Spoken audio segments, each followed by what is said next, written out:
We'll see how this goes. When you are ready, sir. Hello and welcome to Season 5, Episode 14 of Dualistic Unity. I am not what you think.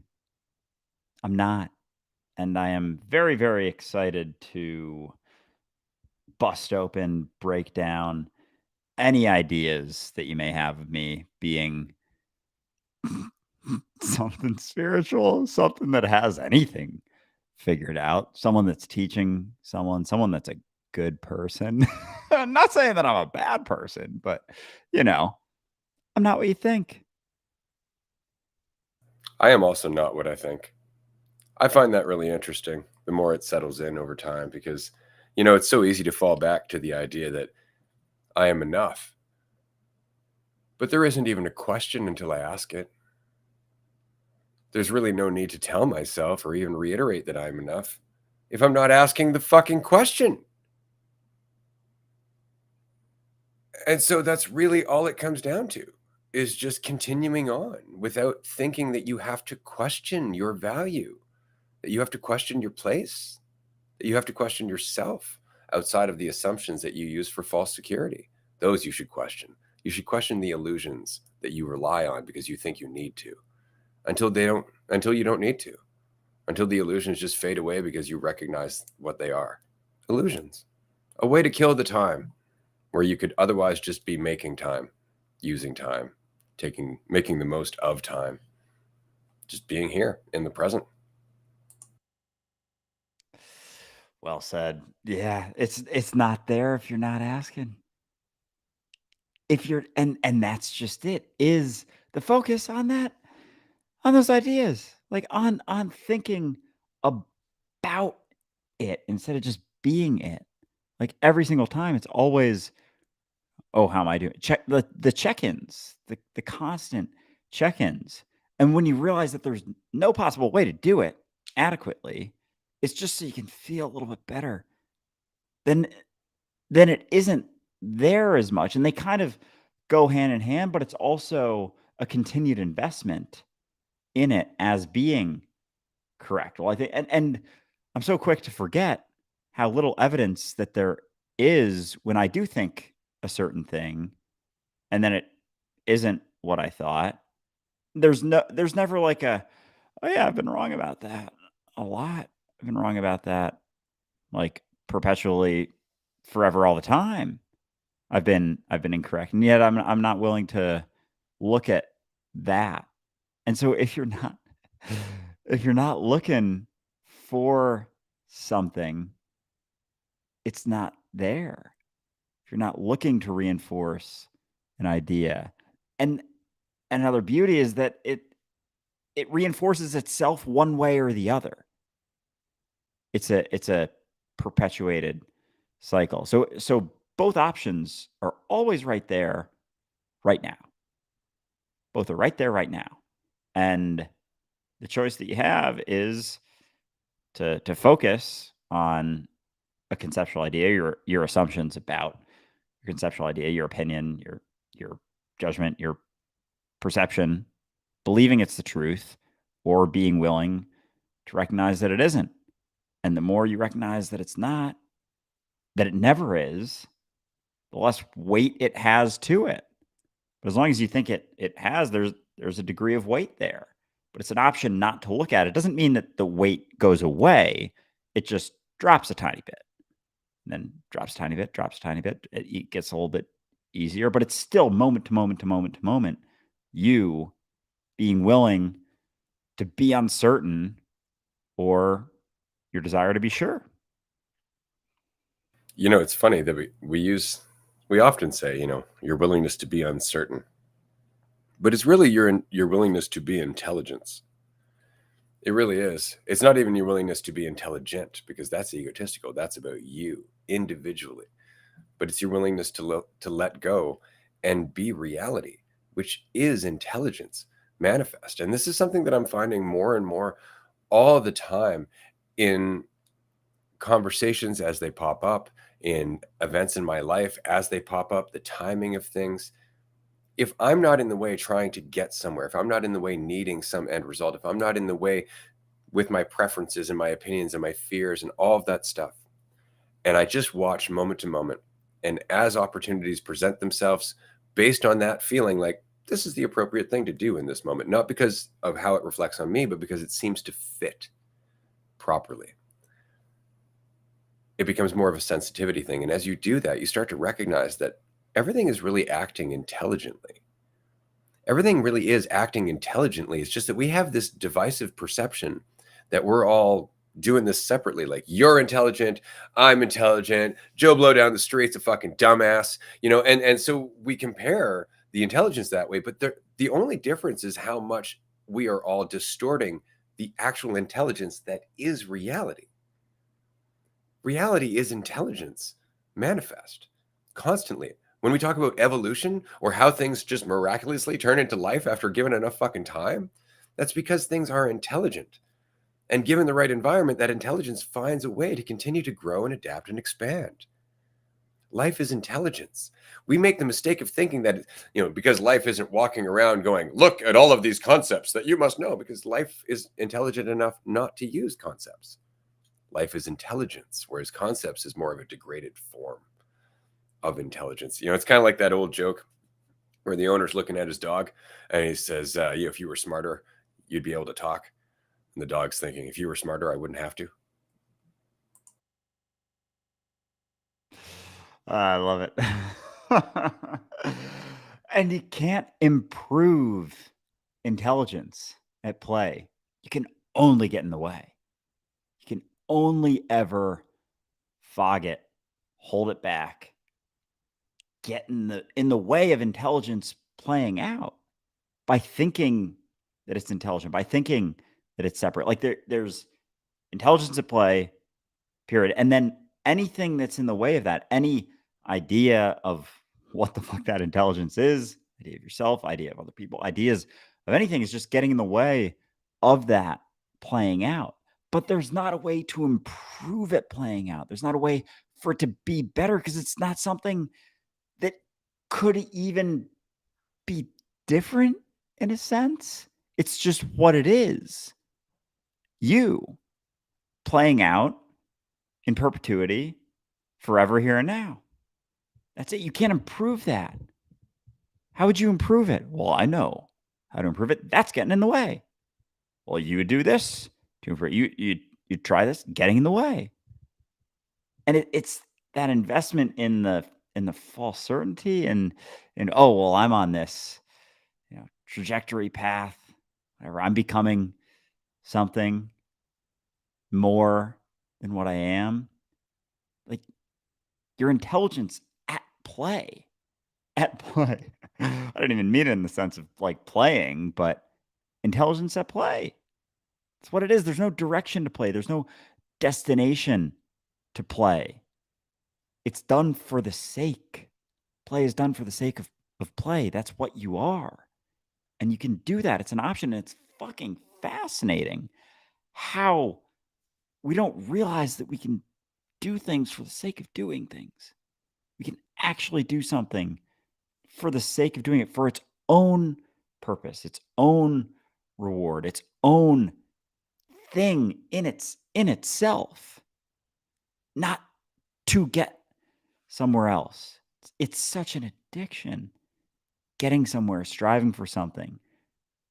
The control that comes with the sense of control, the feeling of control that comes with thinking, oh, if I act this way, if I do this thing, then this.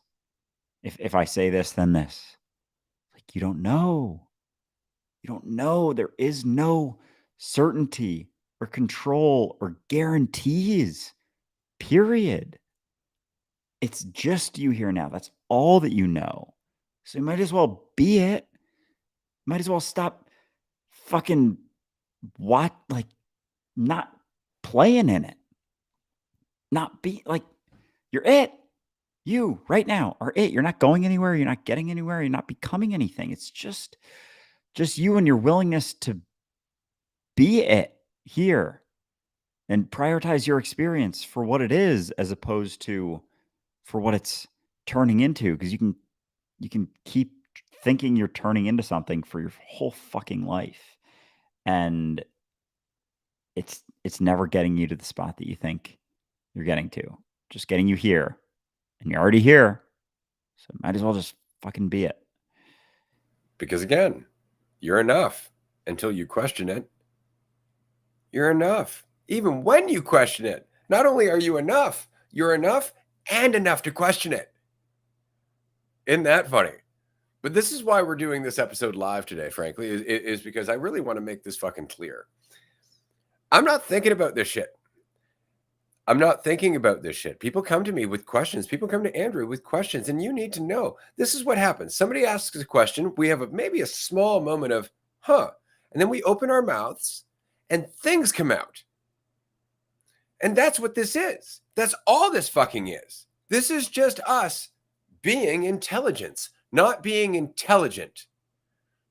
Because you'll notice that there's a very big difference between somebody trying to be intelligent and somebody who's just being intelligence, because intelligence has a flow. It doesn't take itself seriously. There's a humility to it. Intelligent people, though, they like being intelligent. They like how it reflects on them. It's about them. It's not about how well they integrate with the rest of them. It's about the very little idea of them not seeming so stupid, not seeming so little, not seeming, like it's not enough. Now I'm intelligent. No, you're intelligence. We're all intelligence. And because we're all intelligence, because there is no division, you are not more fucking special just because you have an insight.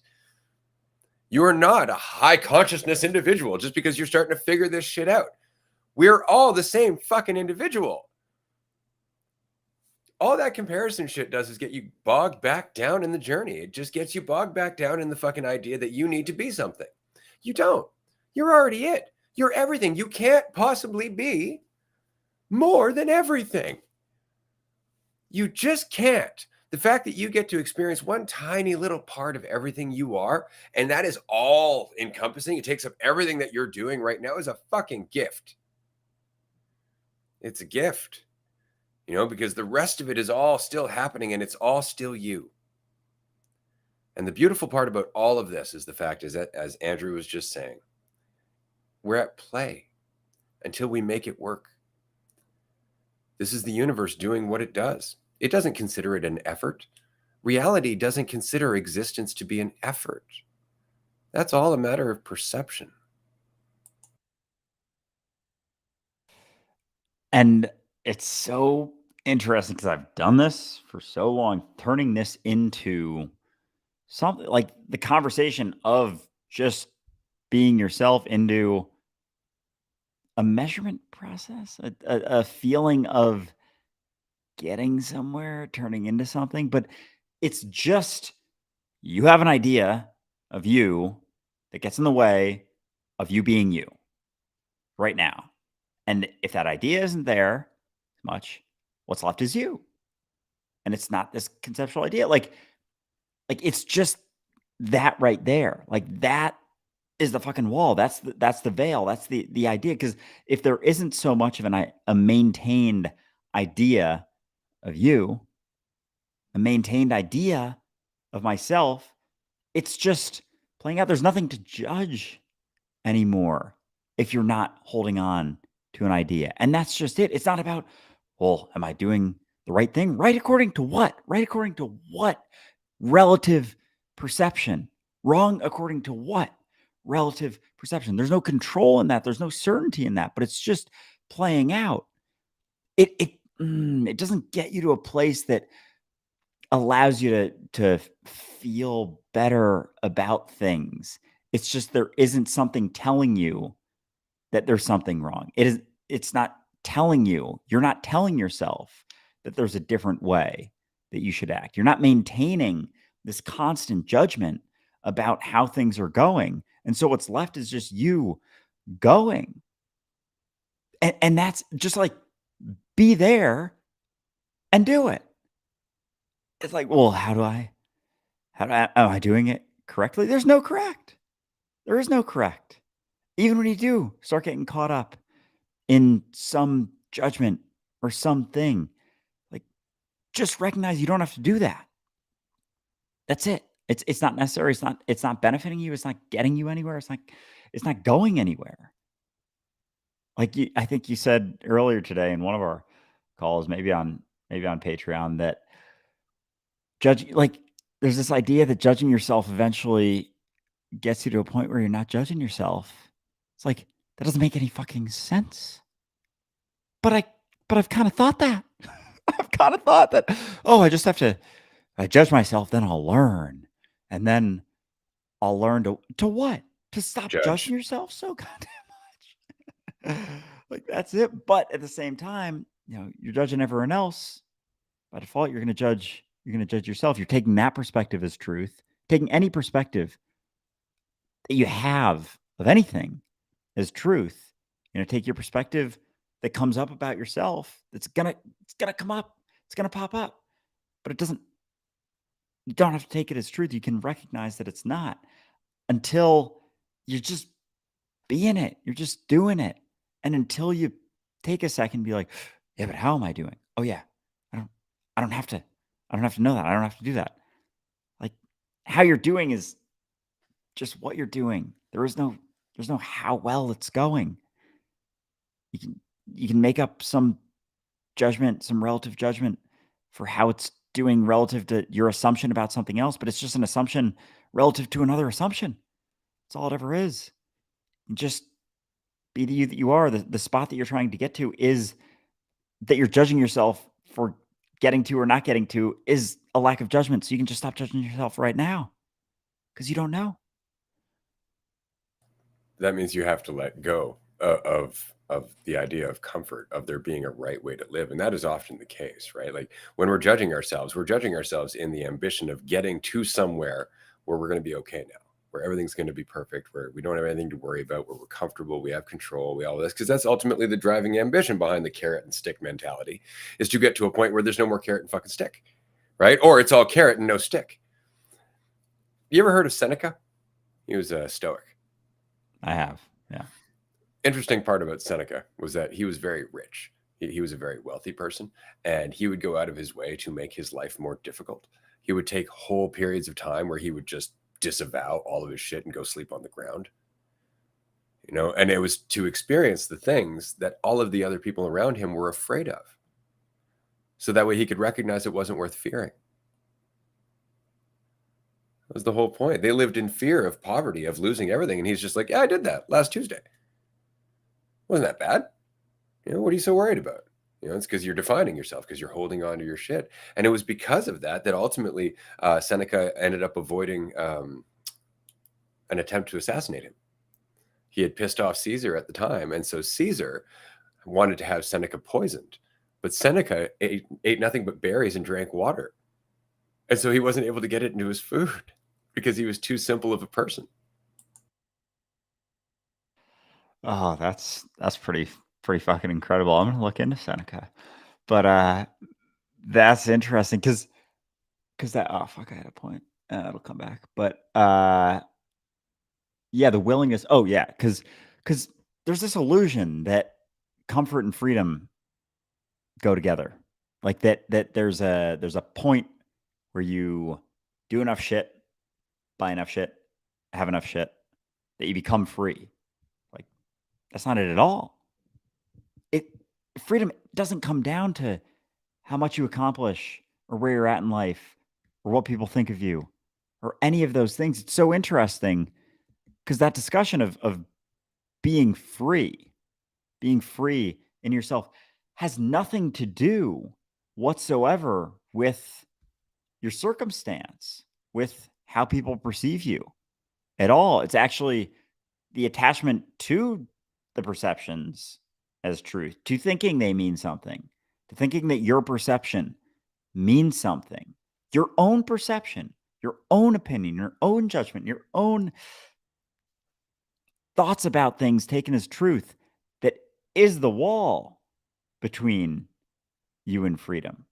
Like, you are the wall. Your idea of you is the prison that's built by your opinions.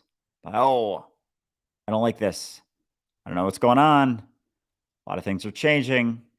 That means it's bad. No, it doesn't. It does not. But there's almost this And especially with the whole, "Oh, gotta know yourself. You gotta know it's the most important thing you can ever do. Know yourself." It's like, what the fuck does that mean?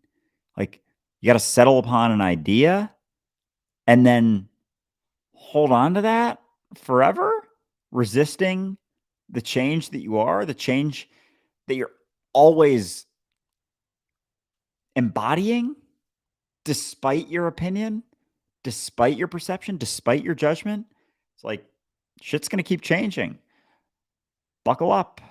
But also, you don't have to because you are the change happening. Like you're seamlessly interconnected to the change. You are the change happening. There's no you that's buckling up to anything even.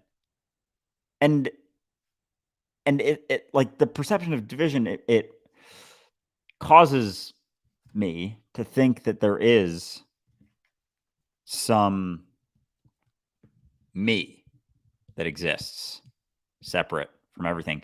But if I'm not thinking about myself, if I'm not holding on to some opinion, like there isn't necessarily. It's just things are happening. Like until you pause and you're like, how is this going? How am I doing? It's like you're being that intelligence. You're it until you stop to wonder how it's going, to think about how you're doing. That's just it. How's it going? How am I doing? What's happening? Let me figure that out quick. As opposed to just being it's like you were doing it until you fucking stopped and questioned it and wondered, am I doing it? How am I doing? Let me make a bunch of fucking assumptions and then I'll be able to keep going. Going where? To the next point that you stop judging yourself? Yeah, that's the point. Eventually, I'll get there. I just got to judge myself to get there.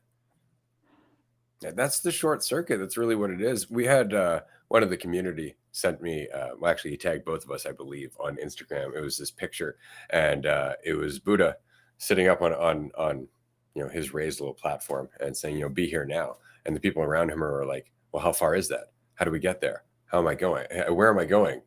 How long will it take?" And he's just like, "Just be here now." And the whole point is that all of those things are just the avoidance of the ultimate realization, which is not really an ultimate realization at all. Like it's not. If anything, it's a cessation of you trying to need a realization. It's just sitting in what you are.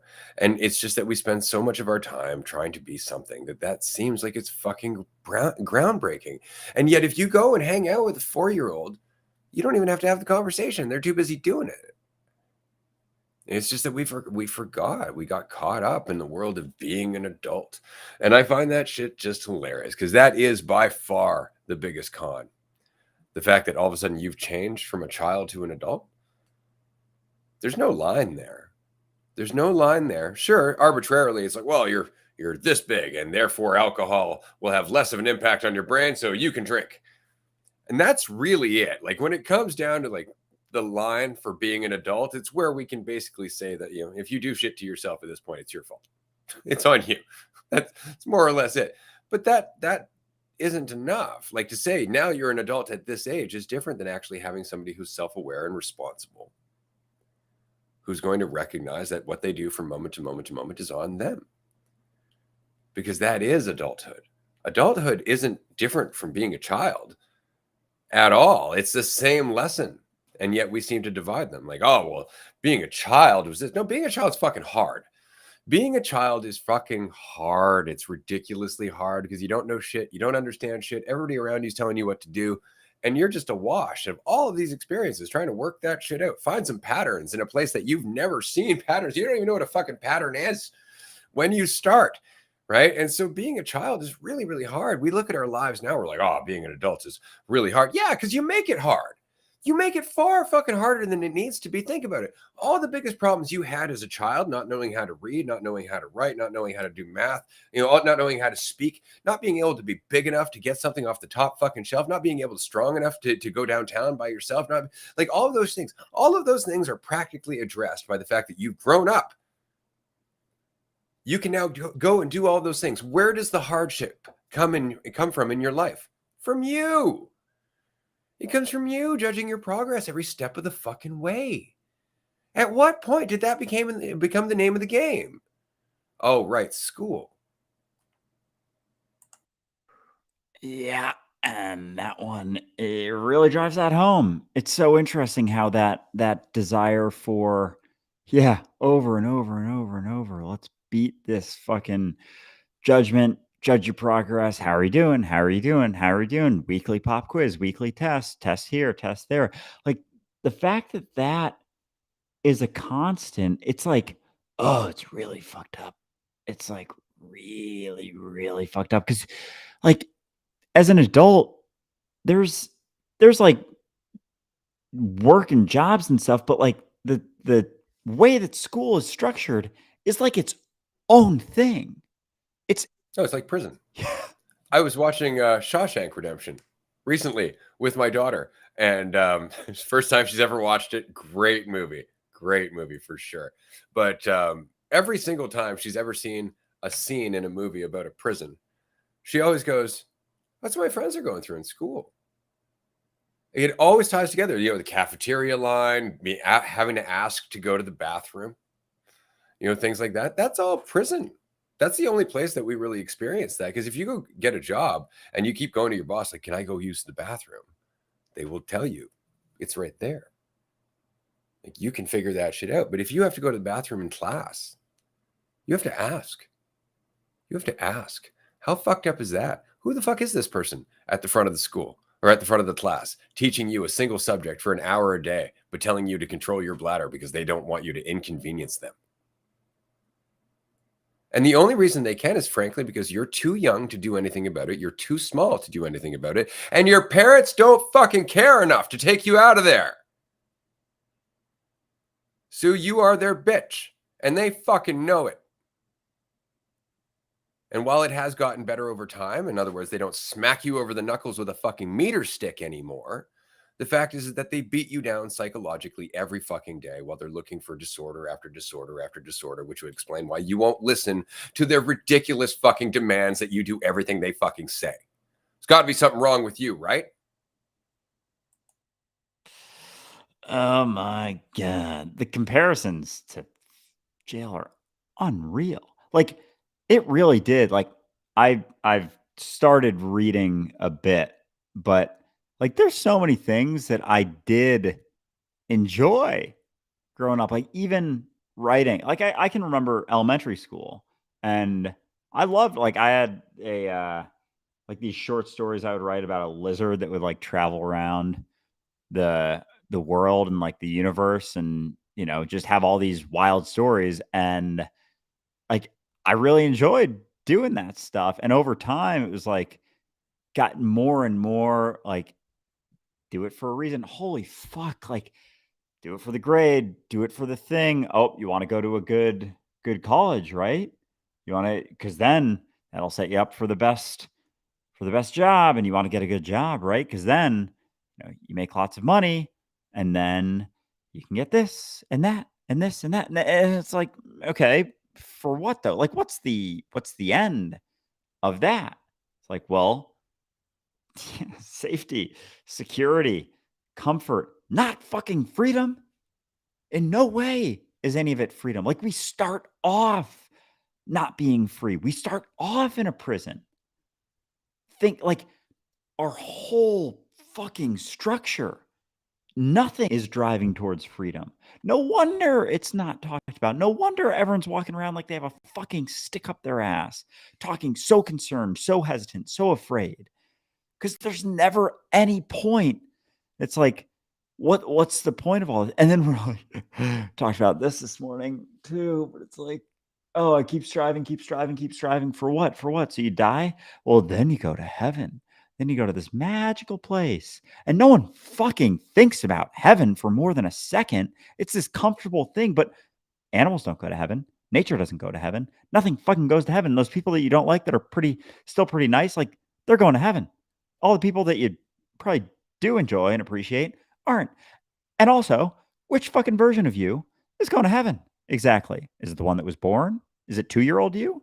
Is it 80-year-old you? Because both of those would kind of suck. So is it just a bunch of 20 to 45-year-olds up there chilling, but you can't hook up with each other. You wanna get off it. It's like, no, can't do that because those are all mortal sins. All the things that all the passionate things you do, those are all mortal sins. So if you do want to do anything, you got to get married. Who are you going to get married to? You're going to stay with that person for eternity? Because what is marriage now? Well, is that an eternal thing or is that just temporary? Well, then you got to get a divorce. But then you leave heaven and go to hell. So which part of you is which version of you is going to heaven? How exactly does that play out? Because there's no animals, no nature. It's just what is it? Just concrete walls with a bunch of people walking around. It doesn't make any sense if you actually look at it and think about it. It's like, oh, it's just everything I ever wanted. But what if someone else wants something different? Or do you have different heavens? Oh, so then you're alone in heaven because it's just what you want, but the other people want something else. So which is it? What is it? What does it look like? Exactly. "Ugh, stop that. That's disrespectful. How dare you do that?" Like that's So just forgive me. exactly. God damn, it's fucked. It's so I love it. Oh, I see. It's an ongoing source of entertainment for me more than anything else, and it's just because I mean, frankly, religion has lost a lot of its teeth over time. It really has. Once upon a time, religion was the schooling system. Like when you were brought into the world, you were brought into your culture's religion, and that was the basis for your judgment, the basis for your education, the basis of everything you needed to know, whether you were studying the Torah or the Quran or the New Testament or whatever it might be. You were judged based on your knowledge of that. Can you quote chapter and verse? Can you do all of that? And religion has lost a lot of its teeth over time to the point now where they use copper fucking goblets instead of gold, which is really satisfying to me. But it's just because that game became a little bit too obvious and it led to too many fucking wars at the end of the day, too many religious wars, and that led to a lot of bloodshed over time. And so we had to figure out a new way to judge ourselves. And we did so in the name of education. We did so in the name of progress and technology and building a better world. And it got out of hand. The schooling system is one of those things that, it's like, well, has nothing to do with religion. No, it kind of does. It really does. It worships at the altar of ego. It worships at the altar of judgment. It worships at the altar of control. For sure, that's what it is. I mean, all of your schools are basically churches, right? They're just churches that worship a different mentality. They're not worshiping a god. They're worshiping the idea of progress. They're worshiping the idea that you have to fit into the whole. You have to fit in to what's happening around you, and that's what they're there to do, is condition you to that. That's all the church was too, except they were calling the game. Right. So I find it really interesting. There's this great book by Terry Pratchett called Small Gods, and it's one of the standalone books in his Discworld series. But what's really interesting about it is they make the case in this that the gods in this world only exist through belief. The more people believe in them, the stronger they become, the more of a force that they become. And so you can see right there that that's kind of symbolism, because the more people believe in something, the more that those people have a sway over the all of reality. This is why we had so many religious wars and whatnot. But what the point of the story was is that as gods lose their followers, they become weaker. But that doesn't mean the church falls around them. And so the premise of this book is, in fact, that the church of this one God is bigger and stronger than it's ever been. And yet nobody actually believes in that God. They just fear the system that was built around it. And that's very much the case with our system. Very few of us actually believe in the schooling system. We're just afraid to question it. We're just afraid of the consequence of not following along. We're afraid of the consequence of being left behind by society. We're afraid. And so we follow out of fear largely. And our parents instill that shit into us. Well, you gotta go through socialization. I went through that. That's how I got my job. You gotta get in there too. I mean, what's gonna happen in your life? I've heard it all, homeschooling my daughter along the way. It's just, and again, it's just the fact that we're afraid to stand on our own. We're afraid to make our own way. We're afraid. And so they offer us a pill and they say, take this and it'll lead to happiness and control and everything that you could think that you might possibly want. You'll be valuable, you'll be loved, you'll be respected, you'll fit in with the group. And what's funny is that anybody who's gotten out of high school and struggled to make it in the working world or even figure out whether or not they can be happy just moment to moment to moment knows that it's a complete crock of shit.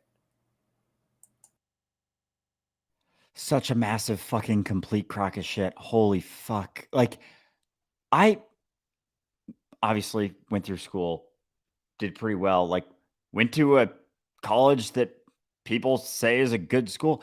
I like nothing. I didn't learn anything.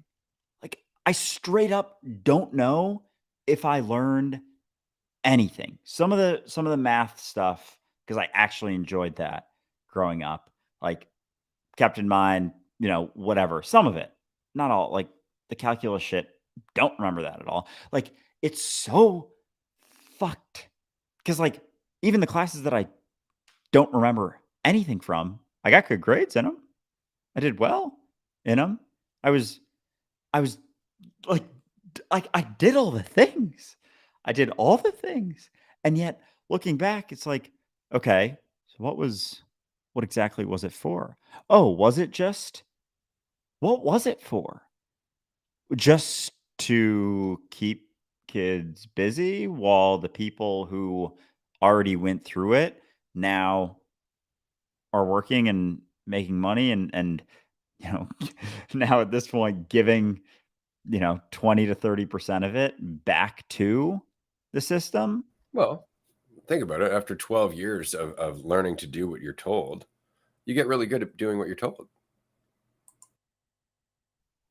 Oh god, it's so fucking it's mind-blowing because even like I notice this in myself how like and oh god, it's uncomfortable for me to fucking recognize some of this shit, but like I am so much and I'm not putting it's like my fucking shit, my responsibility, but like if I and this was something that hit me recently. I went through so many fucking uncomfortable realizations recently, but on the other side, and it's fine. It doesn't, I'm not judging myself for going through it, but like I worked really hard. Like growing up, I was always getting somewhere, doing something for the sake of doing it. And if there was a path, if there was a journey, if there was a structure, it's like, yeah, just put your head down and grind that shit out.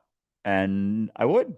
And it was because I was for the next thing. It was always like it was like almost literally looking at a carrot. Like it was, yeah, oh yeah, getting there. Ooh, ba, ba, ba, ba, ba. Oh yeah, getting there. All right, how am I doing?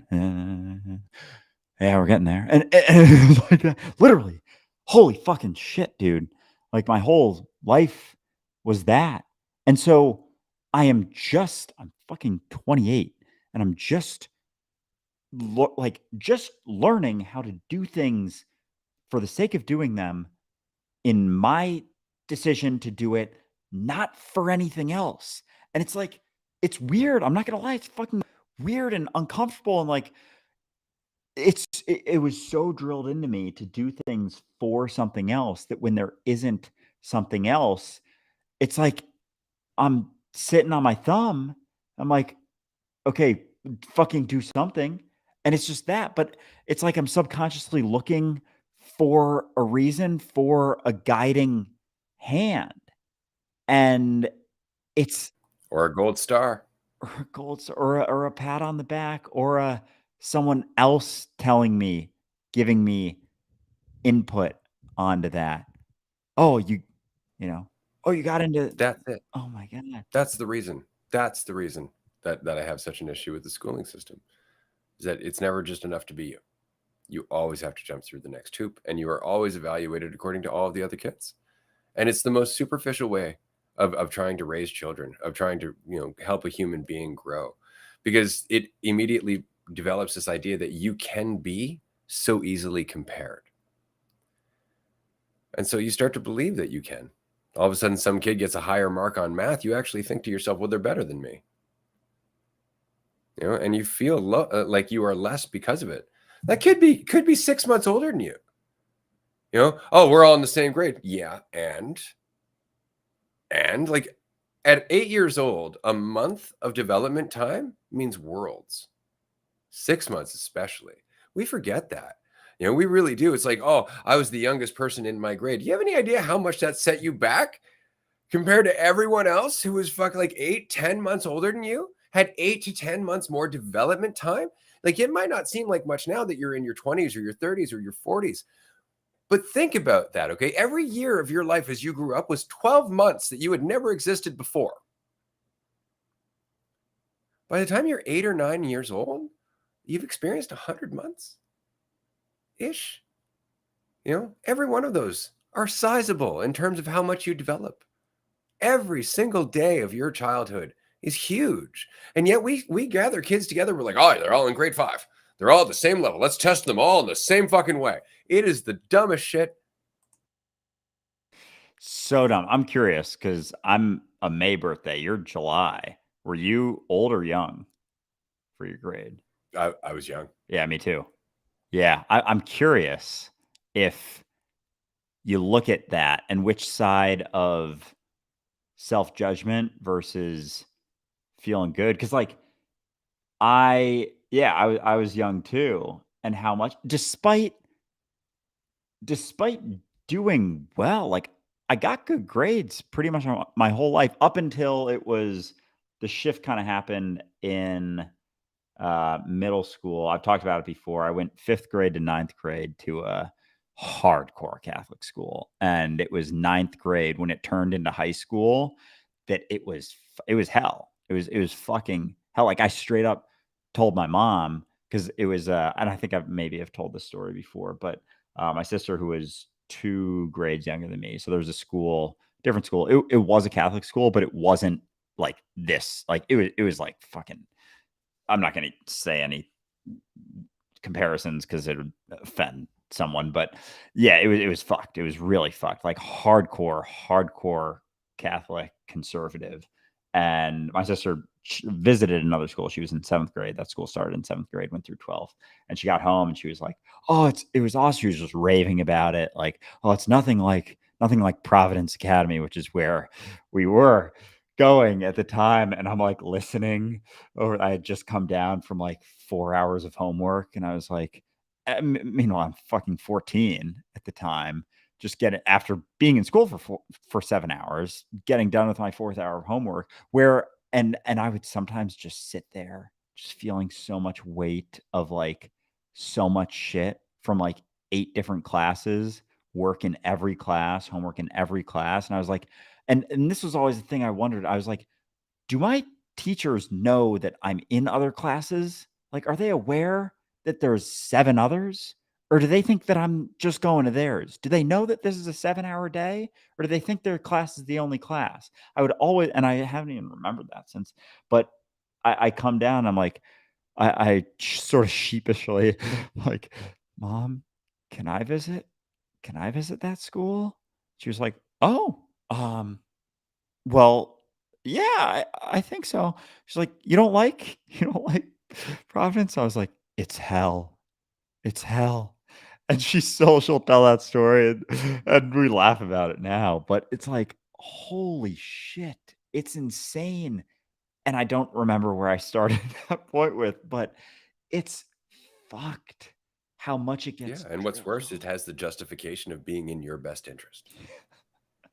That's the worst part about it. And you ask about your teachers whether they know or not. Frankly, they're just doing what they're told. They just want a paycheck. They're just doing what their job is. They're not thinking about you. As much as a lot of teachers start in the industry, in the same way a lot of politicians start out, with hope to change the system. After enough time, paying your bills, getting shit on by your boss when they're having a bad fucking day, dealing with kids, especially kids who are imprisoned. And after a while, you start to, well, they don't appreciate me. And no, of course they don't, Warden. Of course they don't. And you may not want to look at it that way, but that's exactly how the kids see it. And we forget that because we grew up and we dialed that shit out. As soon as we got out of high school, we started justifying it like, oh, we all go through that. Pass the beer. And we fucking get into the drinking hardcore. Why? To deal with the goddamn trauma, to deal with all the anxiety, all the self judgment, all the fucking comparison, all the shit that we've just learned for 12 fucking years or more. And then we just bury it. We bury it and we do our best to just get by in the fucking world after realizing that the world doesn't work anything like we were just taught. Nobody gives a fuck if you were a fucking, the king of the fucking soccer team in high school anymore. Once you're out of high school, nobody gives a fuck. Nobody cares. Play your little ball. Nobody gives a shit. I've got bills to pay. Right? And it changes fucking everything. And so we bury everything that we went through. We focus on what we're doing. We try and find some semblance of happiness, not even recognizing how much we've still been conditioned to jump through hoops to try and get somewhere where we will be more, where we will be happy, where we can graduate from being fucking human. And that's really all it is. And so then we get old enough, we tune it out long enough, and then we put our kids in it. And it's just gone on like this for a long time. And we wonder why kids are depressed and committing suicide. And it's like, what the fuck are you looking at? Oh, it's got to be TV. It's the music. Oh, it's social media. It's so it's a terrible. Oh, it's the devil.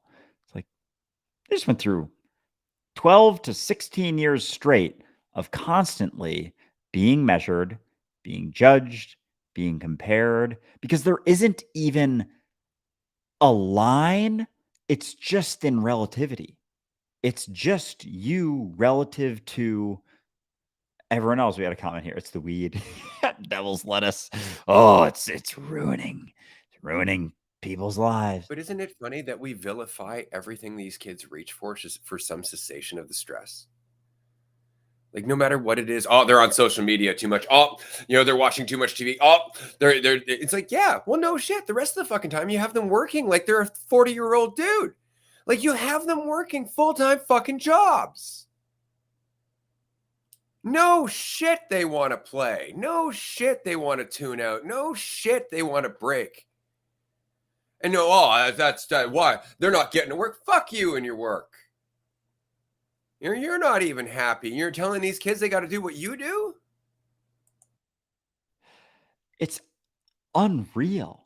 Like, oh my god, the whole your whole time's up, party's over sort of thing it's starting to hit more and more and more because it's ridiculous. Like it's right in front of my face.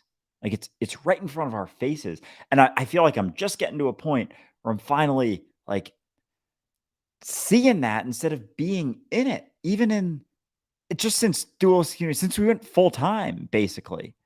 I'm just and I gotta not judge myself for like because that's just a familiar fucking avoidance tactic. It's There it is. yeah. And it is, yeah, exactly. But it's like I'm finally fucking starting to see things and progressively over the last even 8, 9 months. It's been like we're doing something that isn't because even at work is like the same sort of process of getting somewhere, becoming something. That's what I realized too when I stopped trying to get promoted, striving for promotion. That was a shift. I was like, wait a second. Holy fuck. Oh my God. They really do just dangle that. And I was kind of aware of it, but also kind of not. It was like, you get a promotion, and then it's like you enjoy that for maybe a month, maybe 2 max. And then it's like, all right, let's and then you meet with your boss and you're like, all right, what are we working on now to get to the next promotion? And when because we were doing this, doing the podcast, doing social media, and I was like, oh wait, I'm actually good with where I'm at. Like I was making a very, very good salary. I was like, wait a sec. And I took a second and I was like, wait a second. All right. So I'm kind of doing 2 things right now. I actually enjoy one of the things. I'm making more than enough money where I'm able to save actually a decent amount with my paycheck on top of my responsibilities. Why would I try and put more time into that takes away from the thing I actually enjoy and appreciate? And like my luckily the boss that I had that was like my 5th boss at that company was like a really good dude, really enjoyed like just solid guy. And so when I talked to him about that, I was open and honest, and he was fully aware of my social media stuff. And but like I still, did my job well, and so there was nothing that they could say that I wasn't doing it. And he was like, "Oh yeah, yeah, that's okay." And when I talked to him about like, yeah, I'm not really like I'm actually just I would just say like I'm actually just happy with where I'm at in my life, the things that I'm doing, the things that are going on. Like I'm not really pushing necessarily for that. And I was lucky because I know there were bosses in the past that would have wondered about that, or there would have been, it may not have been like a direct thing, but there would have been like an extra couple eyes on me. Like, well, let's make sure he's definitely doing everything he's supposed to be doing because he's not chasing that carrot we got 3 feet in front of him anymore. Let's make sure he's getting try still doing the same work. And I would have friends who were like, "Oh, what did I'm not gonna say his name, but like, what did your boss think of that? Like, what did like, is he okay with that?" Like, and they act like those are legitimate questions that I got. And I was like, "Holy fuck." And that right there, it was I don't know, a year or year and a half ago or so, like, that was a shift, like, holy fuck. They keep that hang that over your head to keep you going. Without that, it's because so it's clearly not even if you enjoy a job and people do, there's still that striving. It's like if you weren't doing the things that you're doing, if you weren't getting the things out of it that you were getting seemingly, like, would you still like it as much? So it's almost like I was in that fucking mentality for so long. It's been almost jarring, like, getting knocked around kinda like, "Okay, well, oh, it's just doing it for me. It's me making the choice for myself, doing the things that I wanna do because I wanna do it. Because like, I love everything that I'm doing right now, but there's still been, like, this lingering, like, lack of responsibility in a sense of doing it for me, just for me, for the sake it's like, if there's this undertone of this is work, there's still this, like, aversion to it, despite if I had all the money in the world, I'd still be doing the same exact thing that I'm doing. But there's still, like, this and I'm just fucking realizing it, like, in the last this was, like, a couple days ago. It's like, "Holy fuck, there's still that," but I can just do it for me. I don't have to have a reason necessarily. I can just do it for the sake. I don't have to think about it as a certain thing, categorize it, label it. Just fucking shut the fuck up and do it. Yeah. And it's a shame that it takes us this long to get to a point where we can actually just stop, reassess, and look at life from our own perspective. I've mentioned this to you before, but the day my life changed was the day I realized I was living relative to everybody else. I was living according to everybody else's world, and that included the schooling system, the system as a whole, all of it. I was living according to what I thought everybody else thought was the way to live. At no point did I just fucking wipe the chalkboard clean and decide to start from scratch myself with what I thought, which was with what was important to me, because I hadn't been taught to do that. None of us have.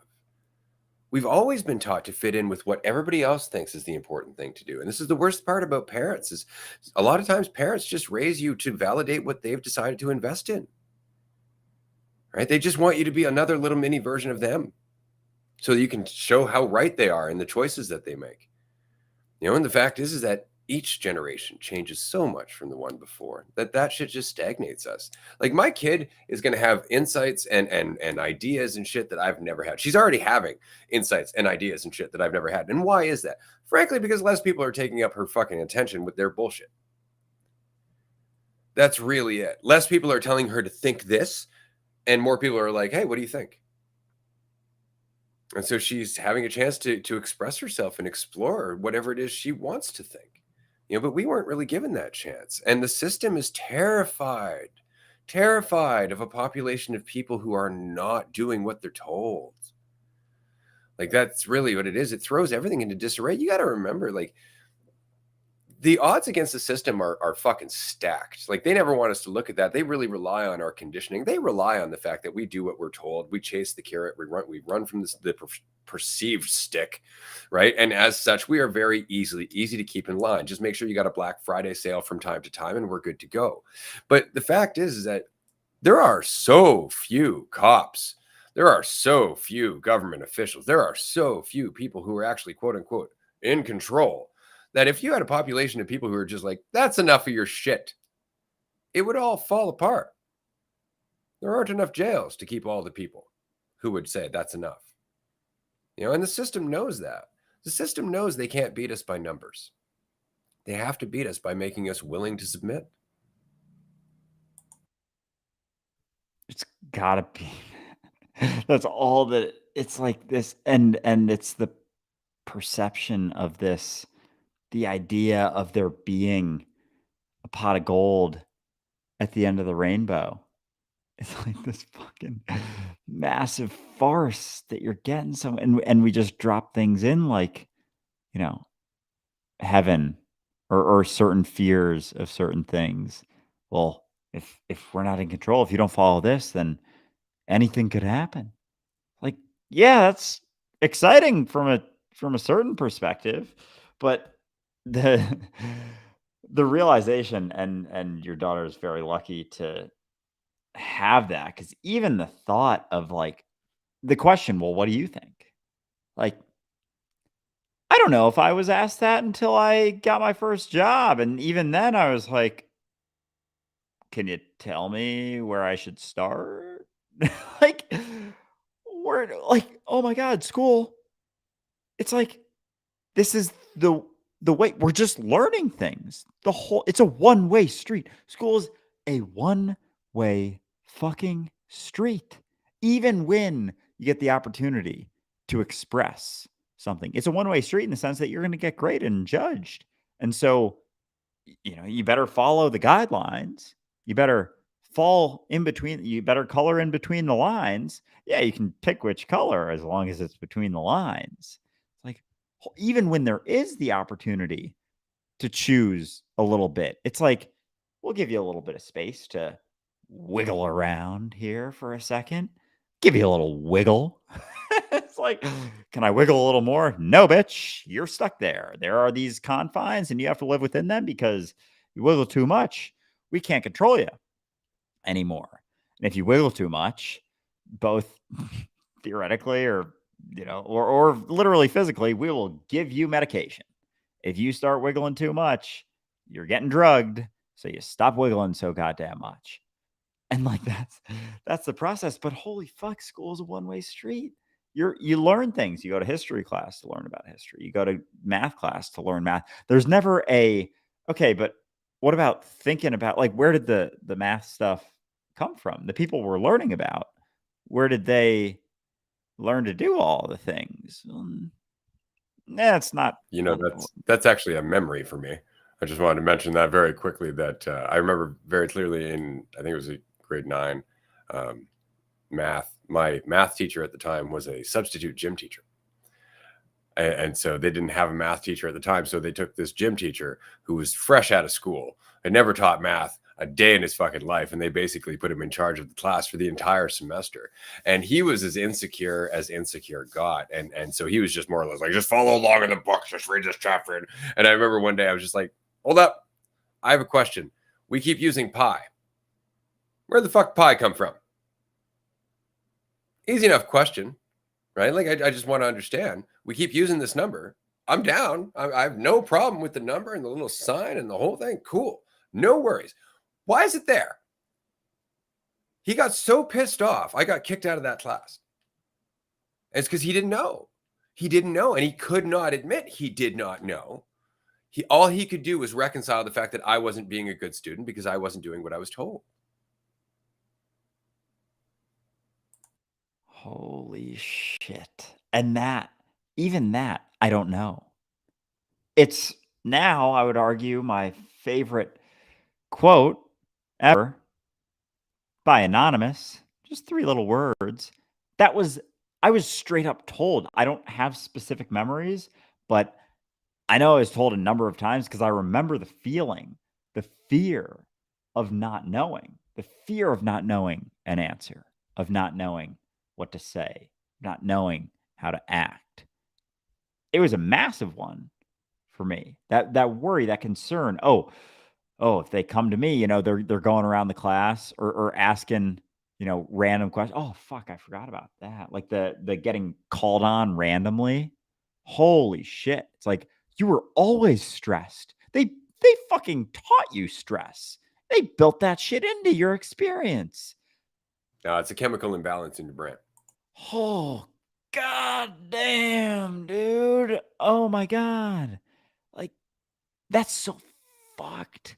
Go like We don't want to question it. We don't want to question it.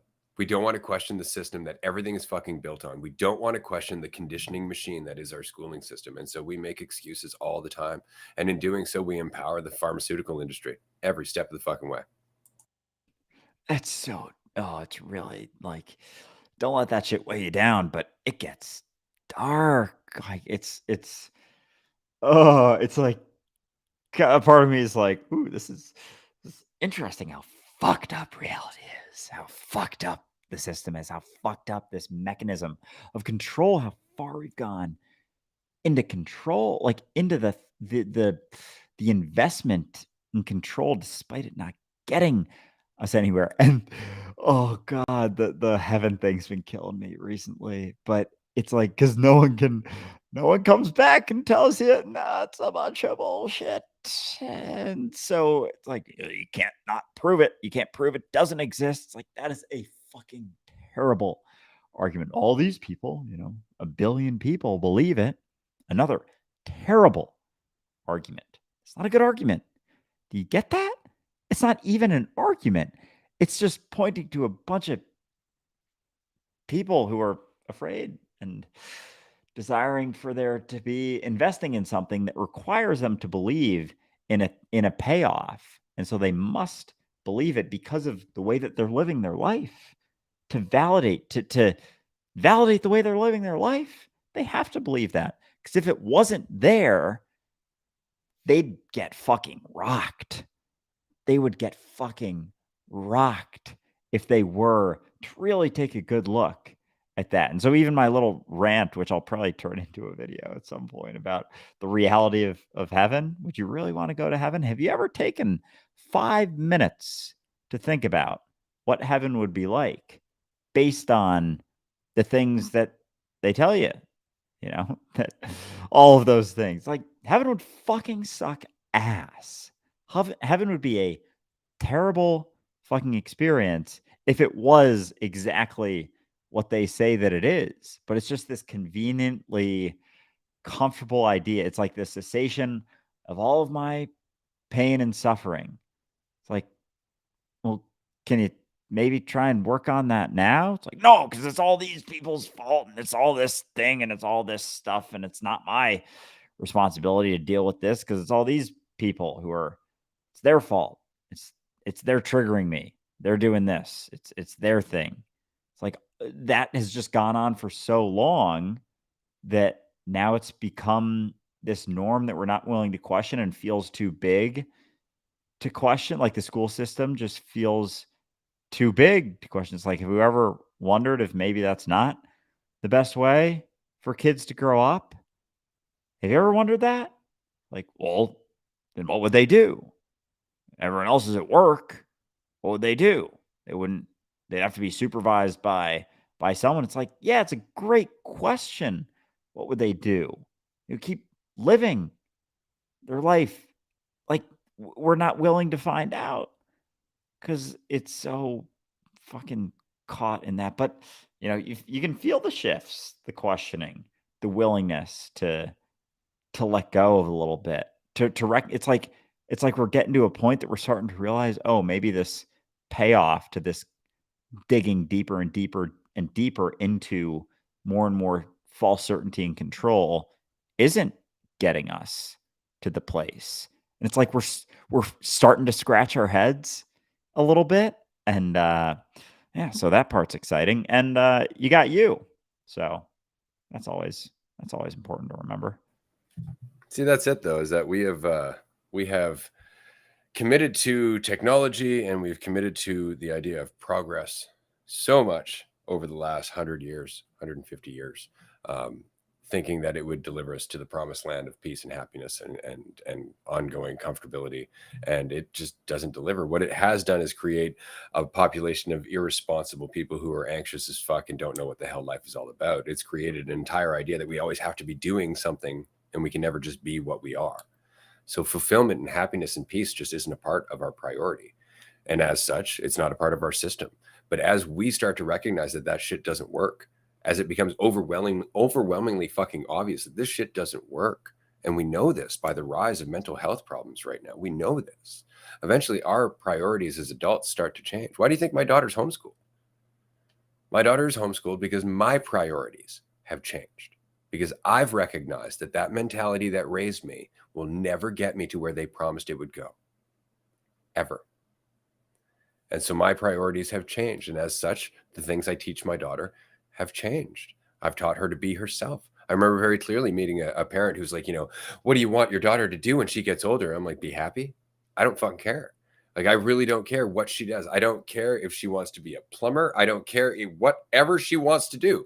Cool. As long as she's enjoying it and feeling challenged and she's doing it for her own fucking reasons, that sounds like the ideal situation to me because it's not about just getting more.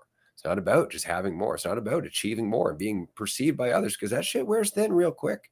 It's like whoever designed this idea never made it past like 25, 30 years old. Like, this is how we're going to live. And they died. And everybody's just like, okay, we'll do that. But it's like, no, had that motherfucker lived another 20 years, they'd be like, I was so wrong. That's the whole point is that we have this short-sighted view of what reality is about. And it really was created by some asshole who I'm certain was benefiting off of other fucking people not thinking about it. We have a question here. And I wanted to address this because it's a goodish question. We have separate individuations of consciousness and physical bodies. The idea of universal consciousness suggests that we are all from a divine source. How to strike a balance and be at peace with it all. Okay, so this is why I want to address this question because while it's very interesting and it sounds relatively close to what the truth is, it's so wrong.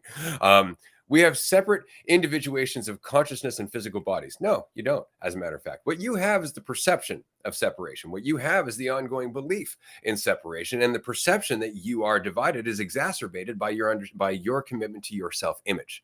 See, the more you are holding on to your idea of you, the more you perceive that you are separate from everything else, body and mind included. It's not actually the case. You can't be. You can't be separate. You can perceive yourself to be separate, but you're still being influenced by everything else. See, the whole thing is you're just fooling yourself. And you can do that. You are that limitless. You can fool that particular point of awareness. You can fool that eyeball into closing its eye. That's it. Doesn't mean that you're separate from the rest of the body just because you've closed the eye, right? But that's it. It's not that you're separate. You don't have a separate individuation of consciousness. You just perceive it that way because you're selfish and self-absorbed. You just perceive it that way because you want to look at yourself and to create. And that act of looking at yourself separates you from everything else perceptually and only perceptually. That's all it is.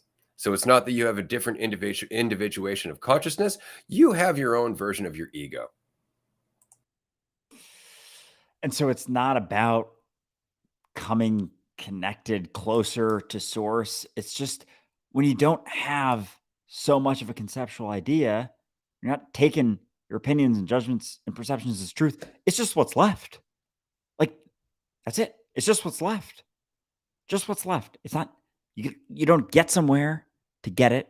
You don't become something to understand it. You're just it right now. You got a lot of bullshit in the way. A lot of ideas, beliefs that you're holding on to, thinking that they're correct and true.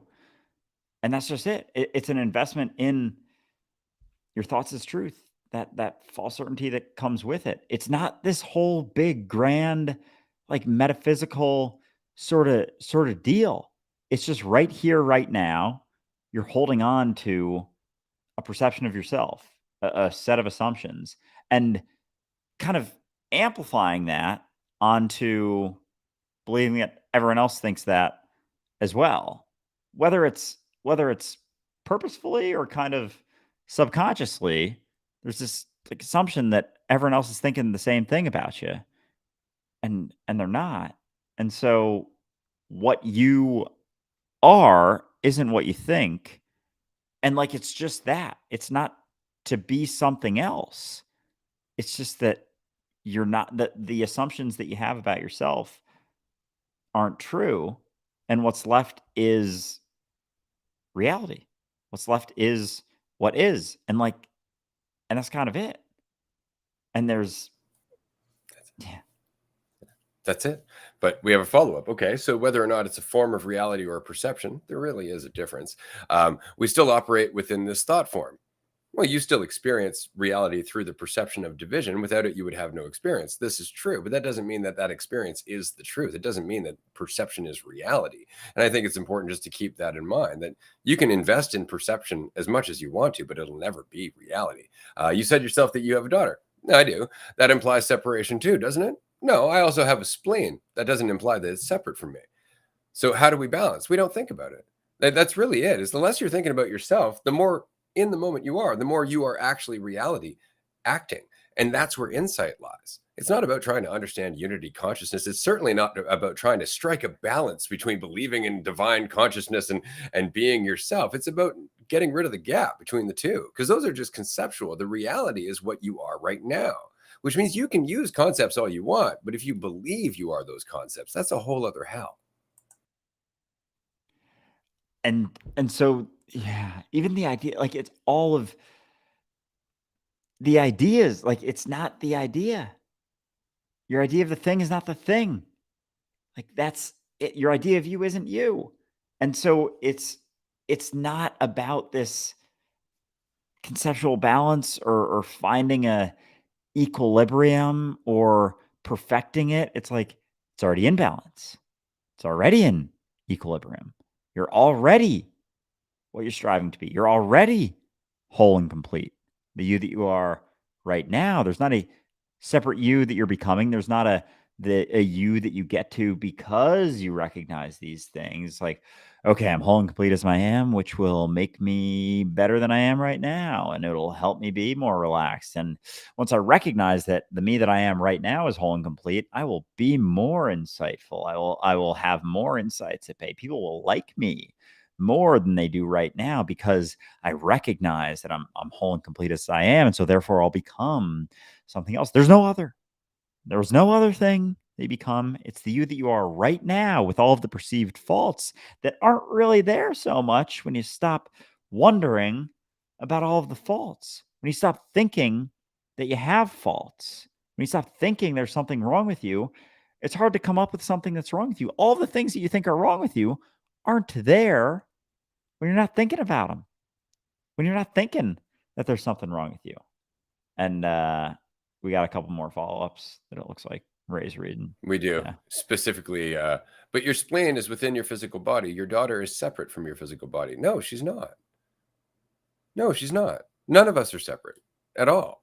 That separation does not exist. Energy changes form. There is difference in how energy is expressed, but there is no separation in how energy is expressed. Again, this just comes down to the fact that you are really committed to your idea of yourself. That's really all this is, right? That idea requires you to see people as separate, but they're not. They're not separate. You could say my daughter is separate from me, but she is out there influencing the world all the time. And all of those influences eventually come back to me because there is no dividing line except conceptually. So even the idea of there's something being inside and outside of my body implies that this is my body. And I was doing something kind of funny the other day. I was looking at myself in the mirror, but like not in like some, oh, how am I looking right now? Like I was looking into my eyes, like directly into my eyes, wondering what was looking into what. And things started getting really kind of trippy. It's like, what's looking into what right now? And I was staring, and even right now, because I can see my thing on the screen. Like, what is looking into what exactly? Like, where is it's like that's just it. There isn't. And does it change when you look in my eyes? No. Yeah, that's the whole point. A friend of mine once said that reality is God looking at itself. I thought that was great because that's all we're doing. That's why we can empathize with one another is because we can see ourselves within that person. Exactly. And it's as you said, like, it's not this big grand thing. It's just you have an idea of yourself that you're holding on to very tightly, and you think you're correct about it. Like, as that starts to crumble and it's even the subtlest things, like, I'm not even saying, like, you know, understand everything all at once all the time. It's just like, question one assumption, like, just one little thing. Because as one certainty tips, like, it opens up starts to open up the floodgates, like, the subtlest cracks, the willingness to not be think that you're absolutely sure about something is all that it is. And then it's just that over and over until all the familiar assumptions you've been holding on to aren't quite so much there in the forefront all the time, and you're more sensitive to new assumptions that you're making, so there's not new ones being added so much, and then you're just willing to say, "I don't know," to say, "I'm not sure."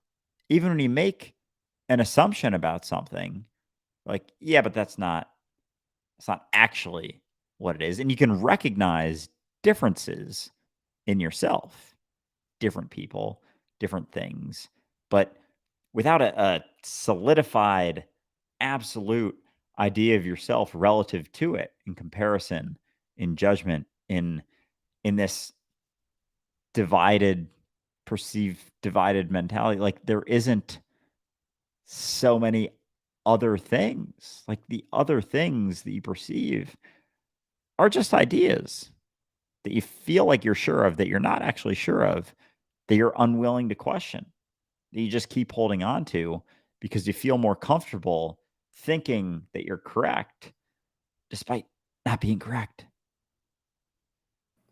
But we're addicted to the answer because we're addicted to the question. So as long as we can't stop asking the question, we must always have an answer. And that becomes our entire focus. And eventually when you realize that none of the answers you're ever going to come up with are the truth, none of them are ever going to get you to the place where you feel at peace with yourself, then you start to answer that question with, I don't know. And that opens it up to eventually not having to ask the question at all, which is where we started this conversation. You don't have to ask if you're enough. You don't even have to consider it. The real question is, are you prepared to let go of the question? Are you prepared to arrive? Because the question is how you avoid being what you are right now.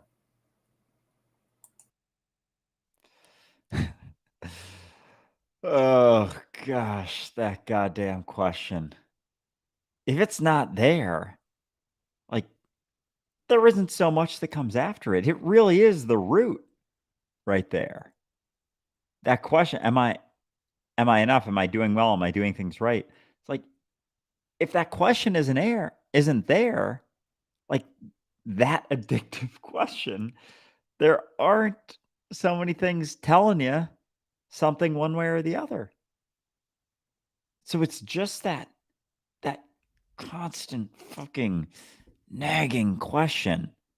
Am I doing the right thing? Am I doing the correct thing? Am I doing things well? Am I doing things poorly? Am I enough? Am I doing all right? Am I living life correctly? It's like, there is no right. There is no correct. There is no truth other than you're here now. It's like, there's no right way. Shut up and keep doing shit. There's no correct way. So you can keep stopping, checking in, take a step. Oh, did I take that step well? Take 3 steps. Did I take those 3 steps well? How are my next 3 steps going to be? How are they going to compare? How's that person's steps going? How are they doing? How am I doing relative to them? It's like, when you're not asking the questions, the judgment isn't there anymore. Like, it needs the question. It needs you to pause and wonder and contemplate how things are going for there to be even the ability to have a fucking answer. You don't have to ask. You don't have to keep asking. You're Because having the answer does nothing for you. Having the answer doesn't mean shit about you. That's the thing. We all have fuck tons of answers. None of them are the truth. none, none at all, ever. They've never been, they never have been, they never will be, they never are. Like, true. Like, you can keep asking the question, keep coming up with answers to cause you to keep asking the question, keep coming up with answers, and keep fucking running, looking over your shoulder, looking ahead, looking back over your shoulder, looking ahead. It's like you can keep doing that, or you can And we'll give you a diploma eventually. give you some gold stars, some oh my god, some titles, VP, managing director, CEO. Oh my god. It's like Priest. oh god. Oh, as if that makes you something. As if that means fucking jack shit about you. And guess what? No one really gives a fuck besides people who are wondering the same thing about themselves, striving for that thing. Everyone, everyone striving for it is going to look at it and look at you in a certain way, but only because they're insecure as fucking themselves. So the only people who give a fuck about any of those titles are insecure people. That's it. That's it. Just people who want to be that, not people who are whole in themselves.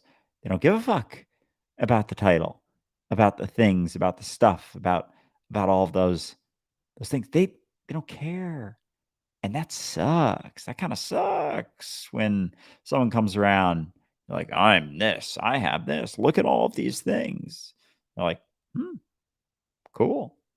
You want to go chat? And you're like, wait a second. Why aren't you more impressed? Because they rely upon that impression, and positive impression to keep going for it to make any sense at all. They need that validation because you invested so much into getting there that you need that response from others because it's not for you. You're not doing it for you. If you we were talking about this on Patreon before. If you were on an island by yourself, you say you're dressing up just for yourself. You say you're wearing those things just for yourself. You're saying you're living your life for you. If you were on a deserted island, would you make the same decision? Would you wear the same thing? Would you act the same way? Would you do the same things?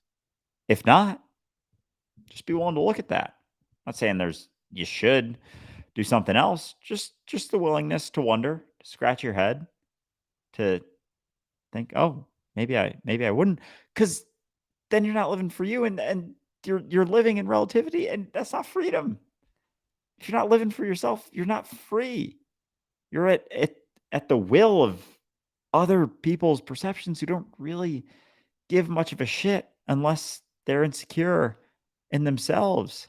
Like, the only people who really care about the stuff outside of you being yourself are insecure people in one way or another, whether they're striving to be you, stroking that ego of yours, or they're judging you. It's just because they're insecure. If they're not insecure, they want to know you. They care about you for you.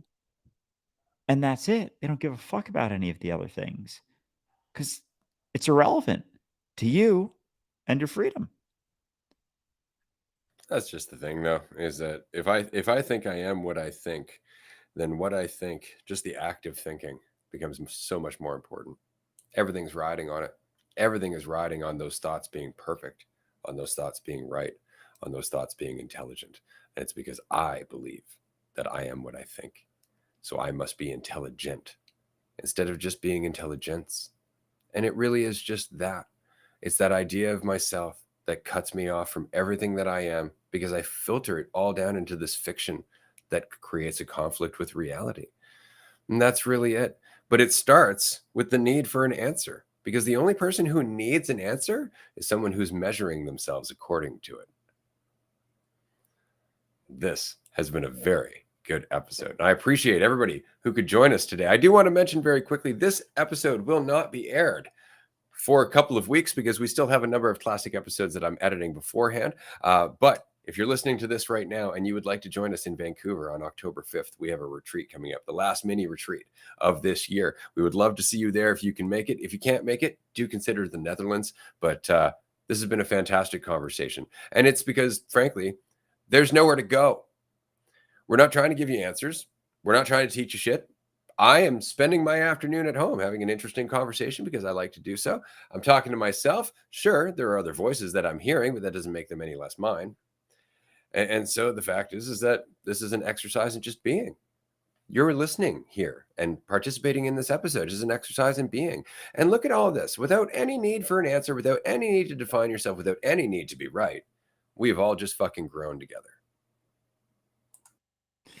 This has been a blast. I'm glad we made this a live party here. Appreciate everyone for tuning in because it's fun. It's like I'm glad there was a look into how these how these go. I mean, there's the raw episodes and those are always live, but yeah, this is the classic episode. It's the same shit. It's just the same shit. There are differences. Yeah. There are differences. For example, we know going into this conversation that we had a track that we were on. We didn't know where it was going, but it's always fun to watch as you witness your own intelligence playing out that it really does find its way to go full circle. It actually did so a few times in this episode. There's quite a few really good loops as we just kept going through the same process of recognition, but it's not because we were trying to get to an answer or an end result. It's because we didn't need to. And so it's just the process of watching reality play out patterns. And it happens all the time. If you get out of the way, you will see your life really does play out intelligently. All your relationships play out intelligently. People mirror what you are going through, whether you recognize it or not. And the only reason you can't recognize it is because you're focused on your idea of yourself rather than allowing yourself to see what you're really doing. So yeah, this has been just a blast. Thank you, everyone who could join us. We'll be back tomorrow. I think we have a roundtable or a call-in show tomorrow on Tuesday. So whichever that is, check out the schedule on our website and we'll see you there.